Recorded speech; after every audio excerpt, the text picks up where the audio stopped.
Quan em poso un preservatiu se'n baixa. Què puc fer? Pot passar que el preservatiu ens faci sentir estranys i no acabem de sentir-nos còmodes al principi. Si això passa i ens posem nerviosos, podem perdre l'excitació i llavors perdre l'erecció. El que és important és com no ficar-se massa en això, d'acord? Perquè si comences a pensar, hòstia, se m'ha baixat, doncs serà molt complicat que tornis a excitar-te. També pot passar que el preservatiu que utilitzes t'estrenyi una mica.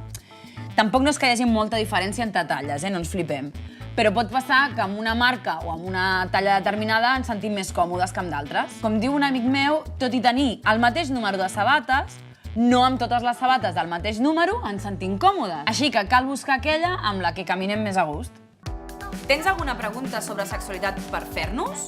Contacta amb nosaltres a través de les xarxes socials d'Home i Goig o del telèfon, mail o WhatsApp del Centre Jove d'Anticoncepció i Sexualitat.